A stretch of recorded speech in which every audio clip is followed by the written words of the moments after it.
Hello, everybody. Welcome to the first episode of Season 4 of the DesignLab Brew. I'm joined here with Arash, my colleague, and also another host of the DesignLab Brew podcast.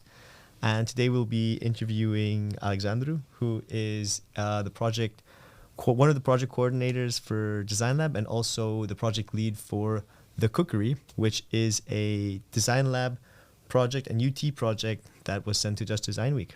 And a lot of research, a lot of time, and a lot of people hours went into that. And we'd love to learn more about it and the ins and outs.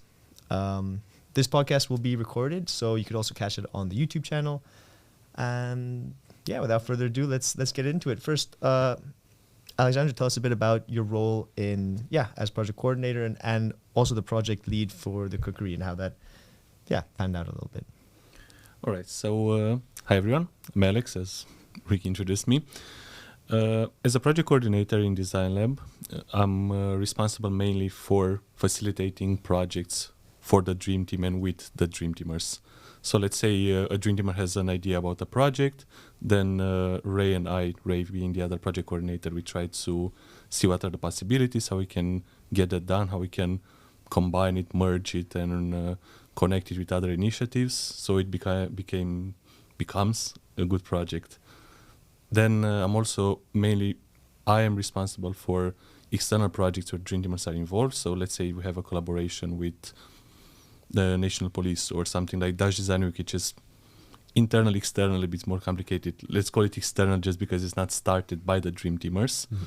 So then my role is also to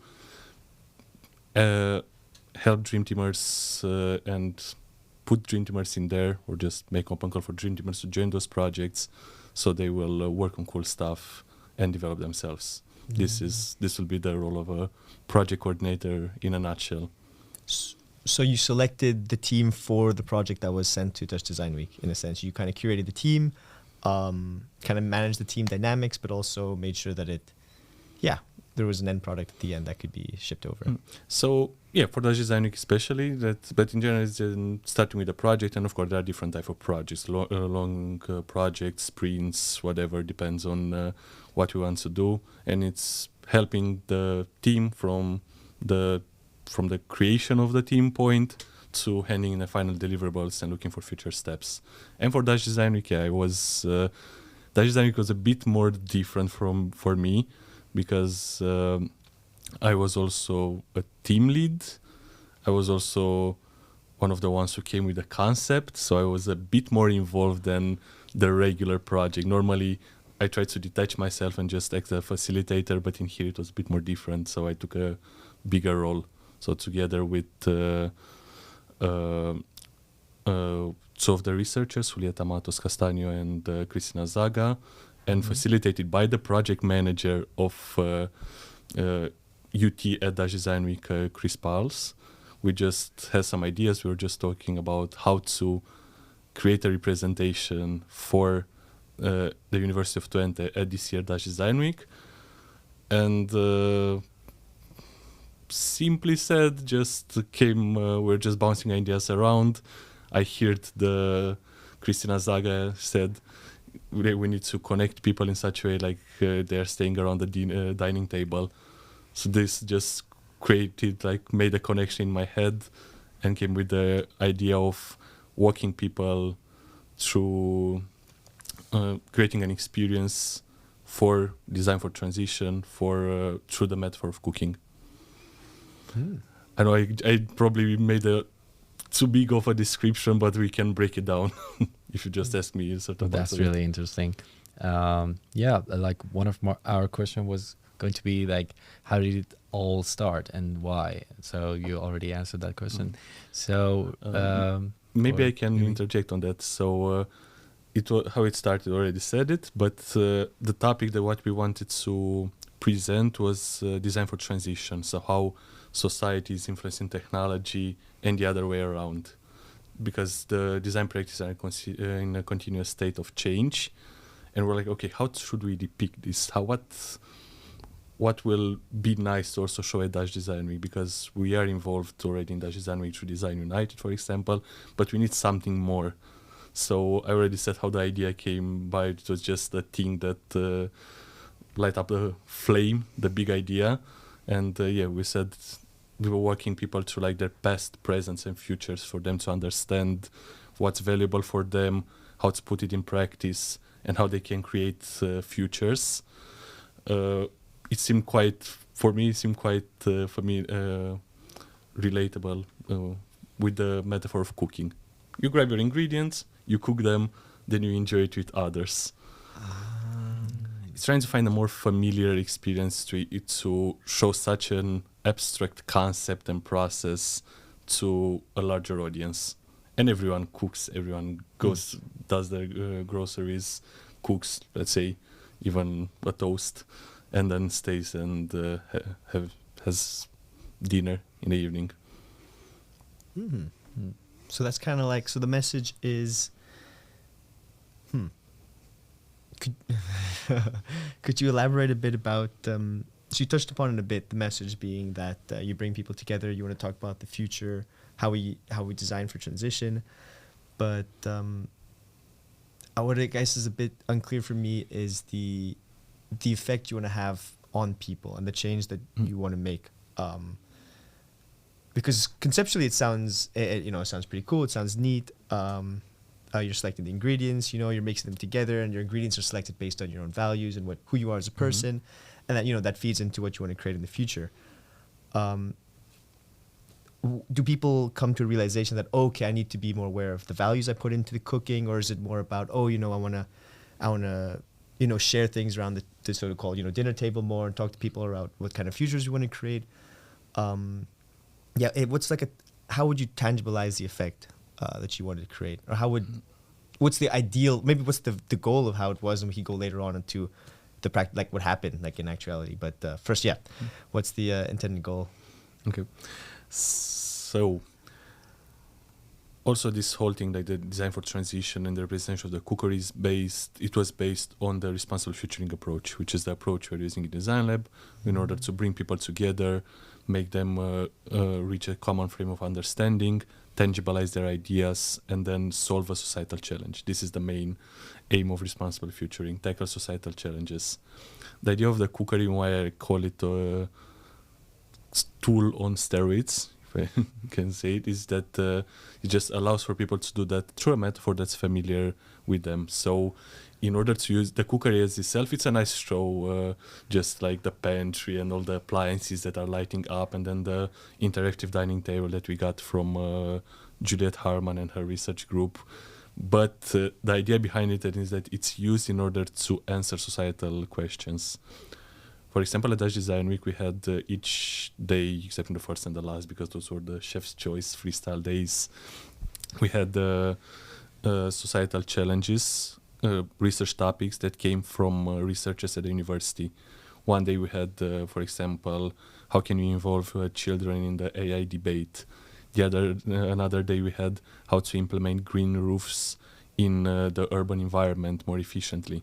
So when people were going inside the cookery, we were asking them to, okay, this is the menu of the day, this is the question, how children can be better involved in the AI debate, and then you need to put yourself into this context when doing an experience. So you go in the pantry and you have 30 values, pick the 3 values that are the most valuable for you and that you want to use in answering this question. Then go into the kitchen, you have 8 changemaker archetypes, we call them, each of them represented by an appliance. Please choose the one that represents you the most and then you want to use in order to answer this question. And then at the dining table, we had the small reflection game, and it was the thing like based on your choices, so the values and the way you want to employ them, how would you solve that,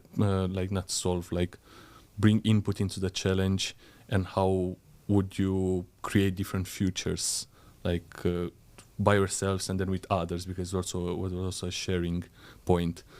So the main idea, how I saw it behind all of this, was to make people aware that each perspective is important. For me, it might be that for this topic, I value a lot integrity, give me accountability, and I cannot integrity, accountability, communication, let's say.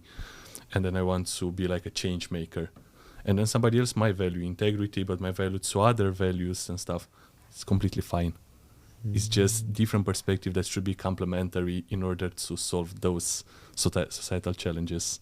So this will be like the meaning behind it and the usage of the cookery, because it's not just an eye candy of an installation that was there in the container in the house plan. It has a meaning. It was a tool, and I would say that it worked quite well at Dutch Design Week, which made me very happy. I'm sure we'd love to hear about the how it turned out. But just to kind of summarize, it's in a sense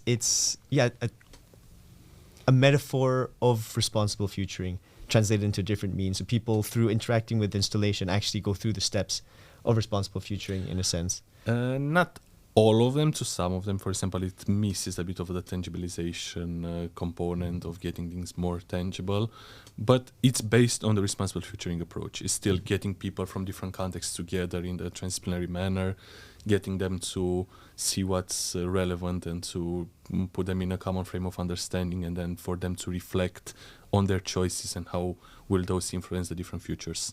So it's using elements from responsible future, not all of them, but most of them, and enough in order to be like a tool that people can use. Yeah, you said like you were in charge of like curating the number of the Dream Teamers and some people, the staff from the DesignLab. Can you also elaborate more, like who were the people involved in the making of the project, and what challenges did the team face during like making the project? Any drama, any huge mess ups, any things breaking down? There were some, but we overcome them because the project got done. That's good to hear. So let's not talk about the bad parts. For those who have evaluation sessions for each project. But how it came together. So it came in the normal fashion, like after we got the idea and got it together with, like I say, Cristina, Julieta, the researchers, and also it was approved by the rest and Kris. We just went in normal fashion, made an open call in for the team who would be interested. Based on that, got like the normal meeting, talking about it, presenting the concept. It's also good to mention that we started around June. For pretty much 2.5 months. I just worked mainly by myself, but also with the help of Kris, the researchers, and some of the Dream Teamers who were already in the production team of the Design Week, taking care of the other parts of the representation of UT. So I got help and worked together in order to polish that, so we have it ready. And then we assembled the team around August. Pretty much there was interest, looked at who could bring enough expertise into the team, but also having a learning opportunity from it. Quite smaller this time. We tried to create to have enough learning space, but in this kind of like very tight projects, we need more expertise than learning, unfortunately. And then pretty much we had 6 weeks, let's say, to get this done, from the stage of an idea to the stage of full exhibition in a container. That we have some pictures of it actually here that we can see. So this is when it was already in Eindhoven. Some of the challenges, like we have to imagine that we made all of this in DesignLab. We had 6 weeks. Wow. And we had just the measurements of the container. So we had to rent a container. We didn't have a container in the backyard, so we had to rent it. And we had the dimensions. We also went with some of the team members to see the container at some point. But we also felt a bit like we were working in the dark, because in the back, like all the signage and like on the walls, those we made them here, and we just took them there and attached them on the wall. All the other things, like the shelves, the kitchen counter, the table, we had the measurements, and we're just made like in DesignLab, in prototype, a space. With the estimated measurements, and we're just trying to put them there, and we're hoping it will fit. Not hoping, we worked quite well, but it was a bit of like anxiety in the back, like, what if it will not fit, what if it will not work exactly as we planned. That was one of the challenges. And then we had other small challenges, like just trying to get everything working, trying to get the whole, I'm not going to go into too much detail, but like the whole system behind how the kitchen works. It was a very big job. Thanks, Pablo, for it with this. But all the other parts, also getting the design and the design team, like we had there, like some of my colleagues, like Laura, Cristina, María, who did an amazing job getting like the design done. We also got the help of the concept developer of DesignLab, Jamila. And then all the making, like we had Leon, Lars, Thijs, some of our colleagues working on it. We had Ray, we had a table from, as I said, we borrowed it. And we had Ray just trying to make a nice interaction into it. We had the Sian working on the UI, UX. It was a very big project. Yeah. Mm-hmm. Very technologically complex as well. If anyone wants to see it, it's currently being displayed at the DesignLab, and people can interact with it. And yeah. Yes, exactly. It's pretty cool. It's in the playground. So we also have some other pictures of the in more detail pictures here. And could you, like, I see some of the visitors that they were present in Dutch Design Week. Could you share a specific like example from the exhibition where visitors shared interesting insight or any feedback? Specific example. I don't know. There were so many. I can say the one that I found quite funny was that the idea is to have discussions at the dining table, because, as I said, there are different perspectives most of the time, and just having discussion about it. One of the funniest things for me, because I saw, I think, the biggest degree of argument between couples. Like they were having, but good arguments, so not like fighting or anything, but it was so interesting to see how they were staying there. They were going, as I said, with the context, with the question in mind. And they were both having their dishes, like the illustration of their choices, and it was so different. So they were starting like arguing about it and about the different points, and then in the end, they were still reaching the conclusion we wanted, that hey, I prefer to do it like this, you prefer to do it like that, but we need to do it together. We already a step forward being couple, but so that is not a specific one, but it was one of the things that I saw quite a few times, and it was quite nice to see how people can have so nice discussions. Other things, it was also nice because some of the days we had the researchers that gave the topic and the question, we had them there. So it was also quite nice with the researcher at the table, the different people, just regular citizens, visitors of Dutch Design Week, just throwing things around, and the researchers being there listening, but also like engaging a bit more and like trying to be a bit more provocative with some ideas. So you could see some really nice like good sparks and discussions at the table. I mean, yeah, values aren't the same everywhere. So yeah, kind of navigating those value tensions is very interesting, because it's not like there's one right or wrong answer, and but we're all in this ship together. So how we're going to sail forwards? Wow, very interesting. One thing that pops to my mind, and something I heard from one of the project members for the Cookery, was that there were some guests, I think either businesses or companies, that wanted to use the Cookery for their own company or for their own purposes. Could you elaborate on that a bit more? Yeah, there were some people from like different companies doing like similar kind of stuff, but not with these tools, like still values. I think it was I don't remember exactly the name because we just had a short discussion, but it was somebody from like a company working on like developing the organization's culture, if I remember correctly, and they were using the same things with like values and how people are relating to their values and putting them in practice, but not in such an engaging context, let's say, like we did it with the Cookery. So they were, we didn't follow up on anything yet, but sorry, there was some inspiration, I think mutual inspiration just created by those discussions I had, and maybe possibilities to collaborate in the future. I don't know. Cool. As we can say, like, you guys were setting the entire container in an open space. So, and we're living in Netherlands, so we always have this rain issue. How did you guys overcome this problem? Don't even remind me. It was so. The idea is that I went there one day before the assembly. So that design started on the 21st. The assembly was possible from the 19th, but due to some things, we still need to finish some things and then take everything from here there. We said that we were going to do the assembly just on the 20th. On the 19th, I went there, received the container, everything seemed good. And then the next day, I had most of the team coming in there, and it was pouring rain, like pouring rain. During the setup? During the setup, like it started raining at 9 in the morning, it didn't stop until the evening.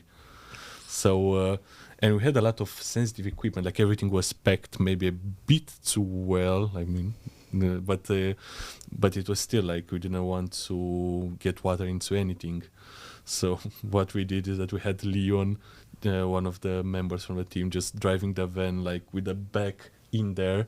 The container had a roof, like an extendable roof, and we just did it in order to cover the back of the van. So we're just taking the things out directly into the container just to avoid the rain.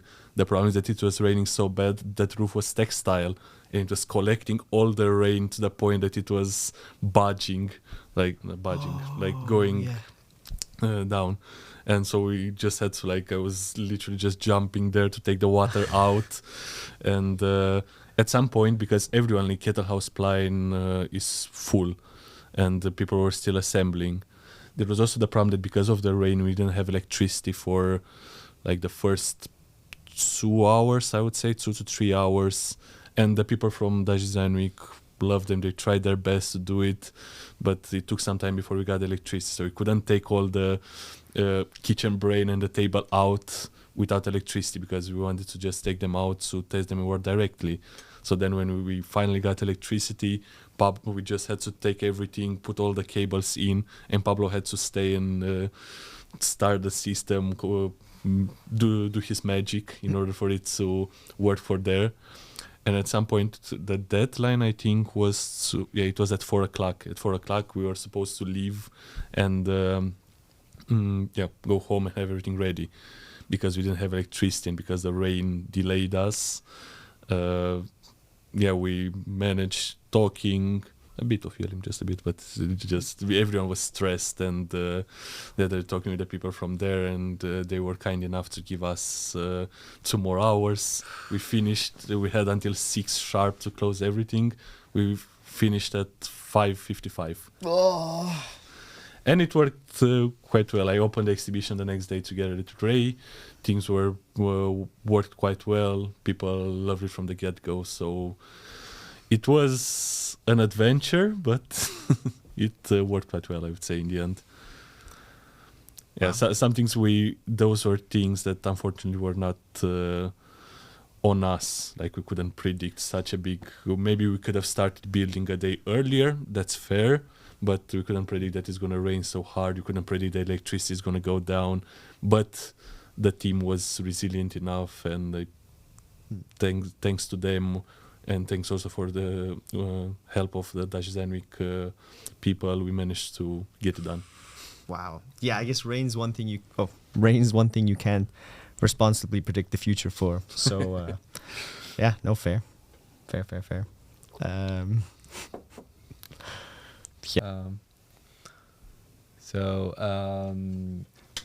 As we all know, DesignLab is also part of the UT, and what do you think, and what was the involvement of University of Twente in this project? Can you elaborate a bit? Yeah, so maybe to give also a bit of background, DesignLab was in charge last year, this year, and also going to be next year, most probably, on creating the general representation of the whole University of Twente Dutch Design Week.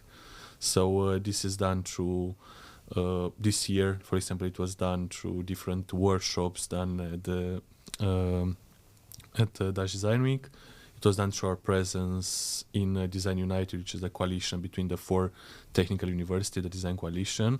Also because Daniel, is the scientific director, is from the UT now. And also with the Cookery this year. So this is why the Cookery is not a DesignLab project, it's not a DREAMTEAM project, it's not an Alex project, it's a UT project that we're just trying to create a nice representation. One of the other things we had in mind that I was talking with Kris, the project manager, is that also showing that the design and different types of design is done at the University of Twente. This is why we also got like topics, research topics that we use at daily challenges from different research group at the university. This is why we were really happy to get the table from the research group what he held, and to use it in there is just creating like a bigger picture, not just as I said, not just an eye candy, but like a bigger picture and something that can be used. So this is how we were in charge this year, which were these several workshops done by some researchers and Design United. And I don't know what next year will bring. Yeah. But I would say that for now, I would say we managed to do it quite well to show that design practices and different things are done also at university. Some of the things that I experienced at Dutch Design Week were people just coming and being like, oh, are you actually like at UT you are working on AI? Or, oh, this is so nice. I thought that the UT is just like agriculture studies and stuff. Yeah. Interesting. Yeah, there were certain people having this impression. So this is why like I strongly believe that the university should get involved. And I'm grateful. I think DesignLab is also grateful that we have this opportunity to do a representation.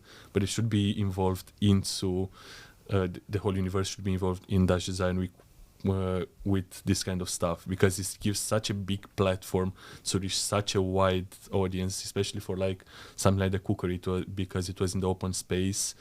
We had visitors even without bracelets or like entry tickets, so it was just a regular citizen coming, seeing University of Twente, coming in there, having like a nice experience.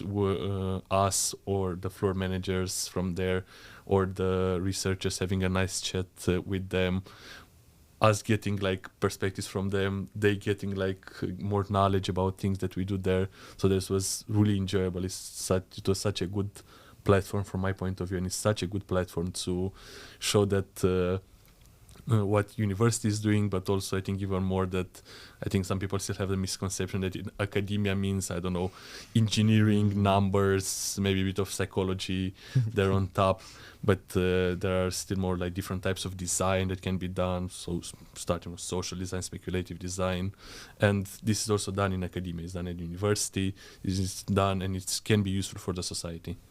Yeah, because all this design is backed up by research, and it kind of like blends and it's interwoven together in a way that creates a beautiful fabric. But I did want to elaborate more on what you said about, you highlighted the importance of UT's involvement and UT's representation, so the wider audience knows exactly what academia produces and what use it has in society.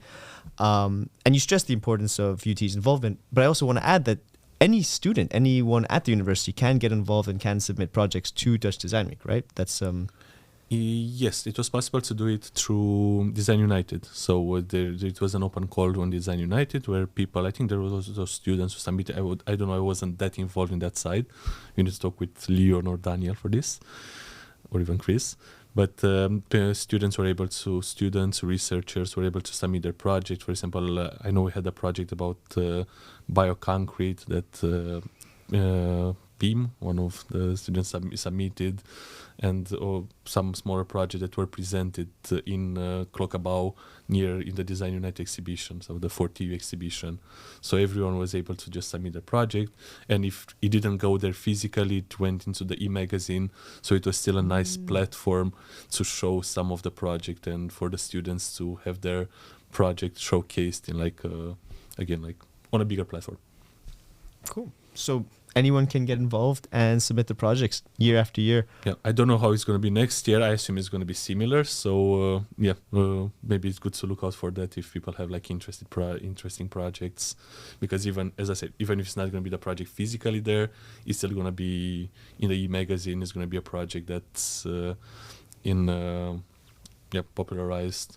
And after all, why we also had with like the different research topics and those projects about putting value into your research and into your project, is getting it into the wild and see how people react to it, to your certain research topic, to your prototype, to your end product.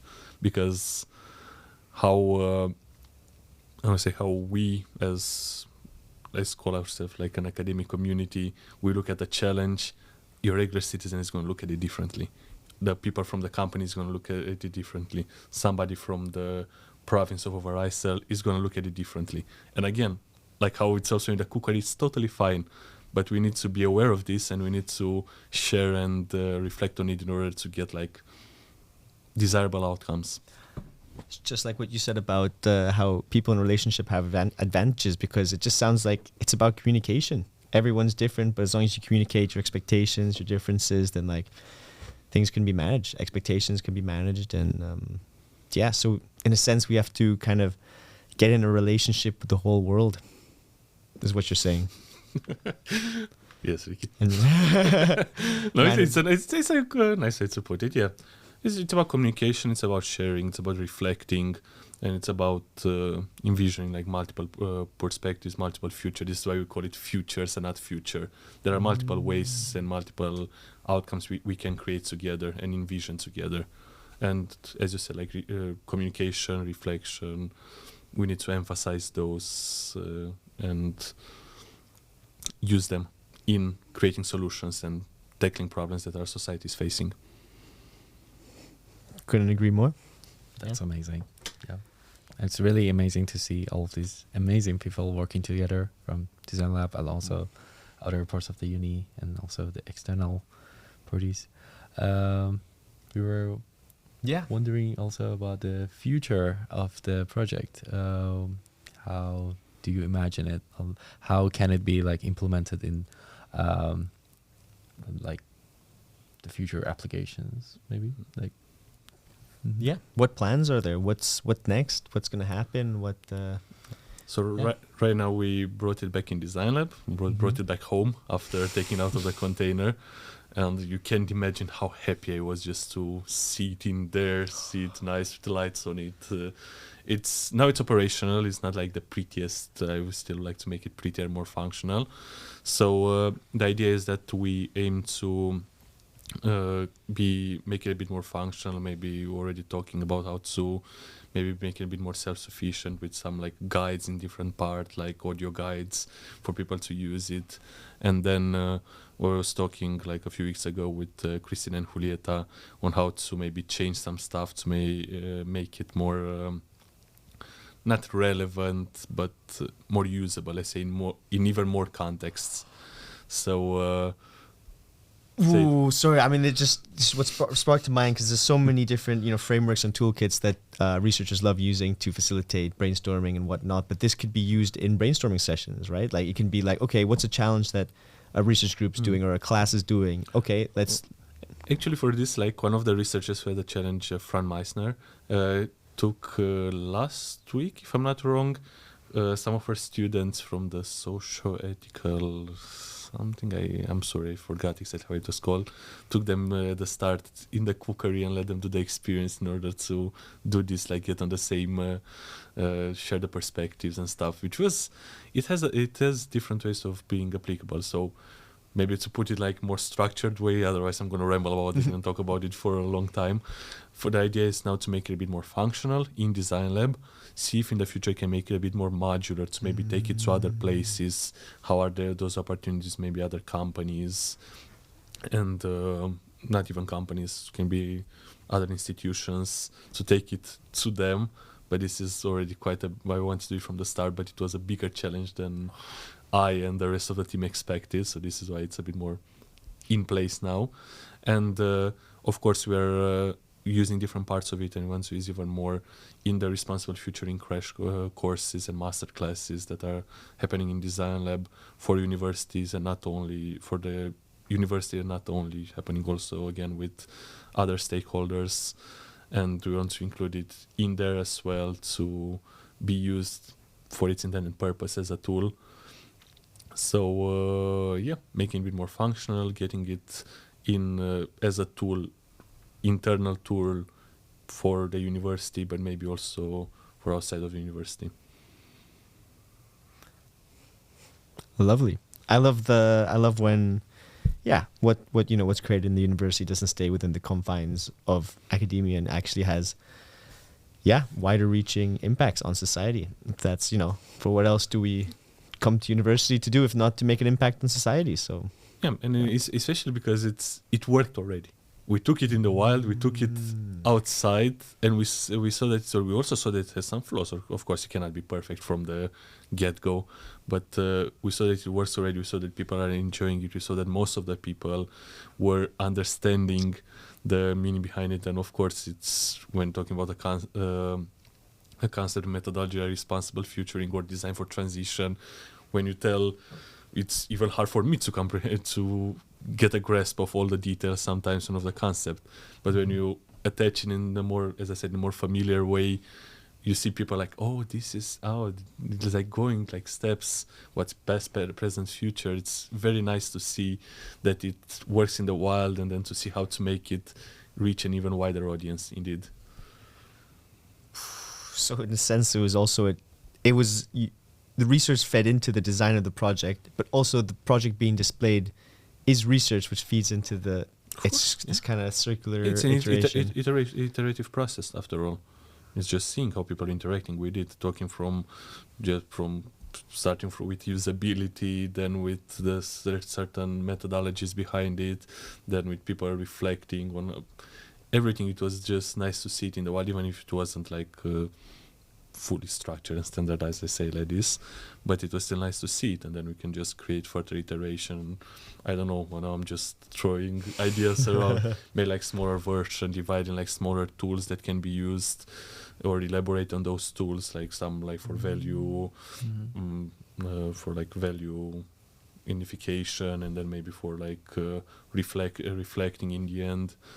For example, I'm going to tell the last thing, like Marce, one of our responsible futuring moderators, had like an extension of the Cookery, which he created like because, as I said, it was missing the tangibilization part where people are making something with their hands and putting their ideas to solve societal challenges into practice. So as part of it, she did like an extension of the Cookery with a workshop especially for that. So after people were doing the experience, they were going to again having like what if scenarios, creating some things on like the table with like writing on like a tablecloth, still using that the metaphor of the cooking, and then exactly this one. I don't think there are, I don't know if you have pictures of like the end products and stuff, but exactly this. So it's still, imagine this as a canvas for tangibilization, for putting things into practice for the people. So there are a lot of possibilities. And I would love to see this also being used like at the UT and outside of the UT, because we saw that it works. We saw that we can improve on it even more, and it has different like areas and I don't know purposes. Let's call it like this. So I would really love to see it growing even after I'm leaving.